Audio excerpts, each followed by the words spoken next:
ओम नमः शिवाय। सभी भक्तों को जय माता दी। तो अष्टमी और नवमी के दिन हमें हवन किस प्रकार से करना है, बहुत ही सरल विधि से करेंगे घर पे। जैसे कि हम पंडित जी को ना बुला सकें और हमें हवन करना हो तो हम घर पे ही कर सकते हैं। तो हमें ये सामग्री चाहिए और कंडे की आग या कंडा चाहिए, गाय के गोबर के, और कपूर चाहिए हमें। तो ये सामग्री हमें सब कुछ चाहिए। और नवमी अष्टमी के दिन हम पूजा करने के बाद ही हवन करती हैं, यानी कि कन्या पूजन होने के बाद ही हमें हवन करना होता है। तो इस प्रकार से हम हवन करेंगे। तो पहले हम बेदी बना लेंगे। बेदी बनाने के लिए हम अच्छे से साफ कर लेंगे जगह को, और फिर उसके बाद हम आटे से बेदी बना लेंगे और थोड़ी हल्दी से। हल्दी शुभ मानी जाती है, इसलिए हम हल्दी भी लगाएंगे। हल्दी की बिंदी रख देंगे, स्वास्तिक बना लेंगे। तो हल्दी से और हमें आटे से चौक बनाकर, यानी कि बेदी के रूप में हम चौक बना लेंगे। और फिर उसके बाद हमें हवन करना है। हवन के लिए हमने सामग्री आपको बताई है, वही सामग्री हमें चाहिए, ज़्यादा कुछ नहीं चाहिए। हवन का पैकेट बाज़ार में मिल जाता है। अगर बाज़ार से नहीं लेना चाहती हैं आप, तो घर पे भी हवन की सामग्री बनाई जाती है, तो आप वो बना लें। चावल और तिल, सारी सामग्री मिलाकर, जौ वगैरह मिलाकर बना लेते हैं। और फिर हमने मिट्टी का एक बर्तन लिया है, यानी कि बड़ा दीपक। इसको हमने पोत लिया है, अच्छे से साफ कर लिया है। और फिर हम इस पे सिंदूर लगाएंगे। सिंदूर लगाने के बाद ही हम हवन करेंगे। अच्छे से सिंदूर लगा लेते हैं। माता रानी को जो सिंदूर लगाया जाता है, उसी सिंदूर को हम लगा लेते हैं। फिर उसके बाद हम कपूर रखेंगे। इसमें कपूर रखना है हमें। तो कपूर रखने के बाद आग प्रज्वलित करेंगे। तो कंडे, गोबर के कंडे होते हैं गाय के गोबर के, उनसे हमें आग प्रज्वलित करना है। आप चाहे हवन की लकड़ी भी मिलती हैं बाज़ार में, वो ले सकते हैं।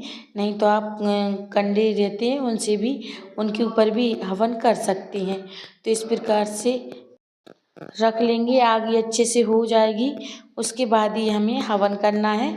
और आगे में हम थोड़ा सा घी डालेंगे, जिससे आग अच्छे से हो जाए। बुझनी नहीं चाहिए आग। और फिर उसके बाद ही हम हवन प्रारंभ करेंगे। तो घर पे हम सभी देव देवताओं का नाम लेते हुए हवन करेंगे।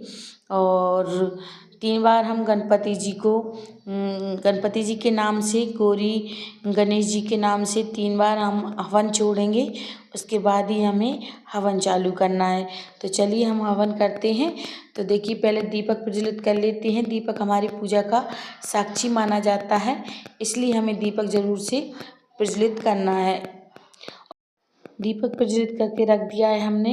अब इसमें हम थोड़ा सा घी डाल लेंगे। हवन का पैकेट है, हमने बाज़ार से मंगाया हुआ है। इसमें हम घी डाल के अच्छे से मिला लेंगे। थोड़ी सी शक्कर डालेंगे इस प्रकार से। और शक्कर डालने के बाद फिर हम अच्छे से मिला लेंगे। मिलाने के बाद फिर हम करेंगे हवन।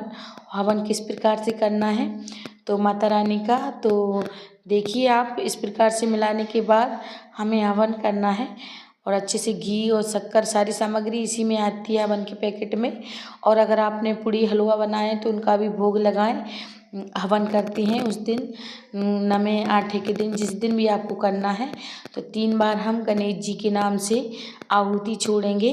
गौरी गणेश के नाम से गण गणपताय नमः, इस प्रकार से बोलते हुए हम 3 बार छोड़ देंगे।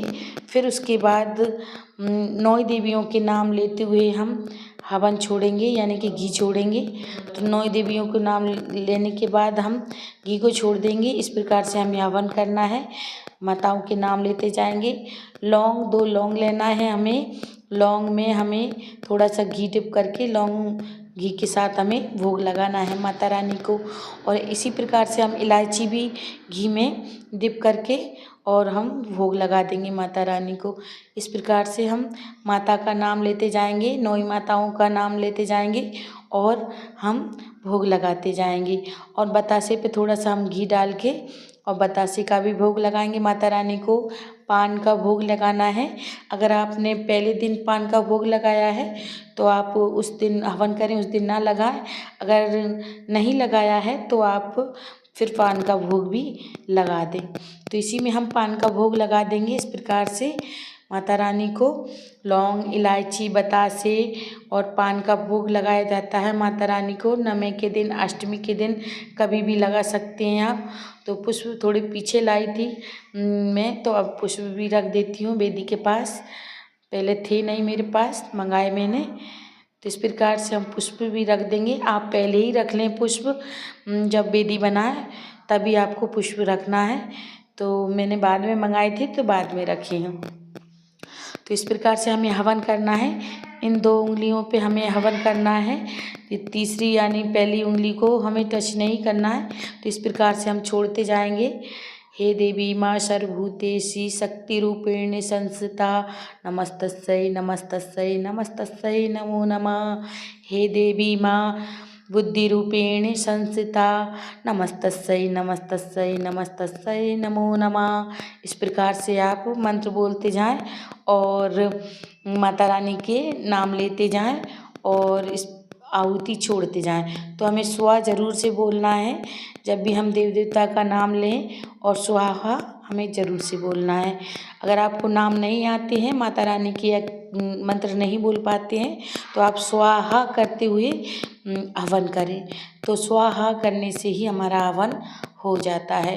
तो इस प्रकार से गणपति जी का नाम, गौरी गणेश का नाम लेते हुए हमें हवन प्रारंभ करना है।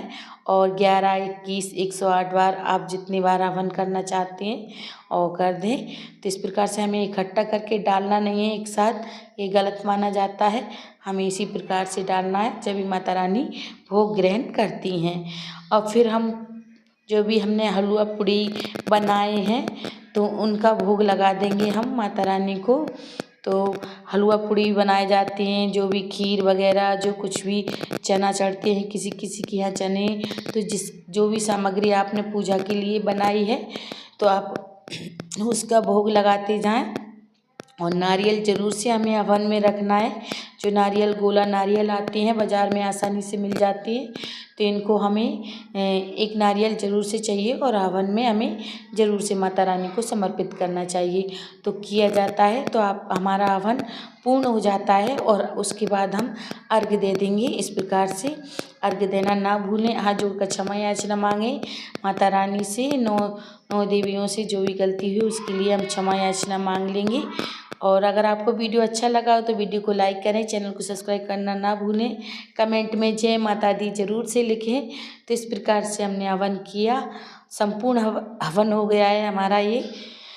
तो इस प्रकार से हमें हवन करना है। तो जय माता दी सभी भक्तों को।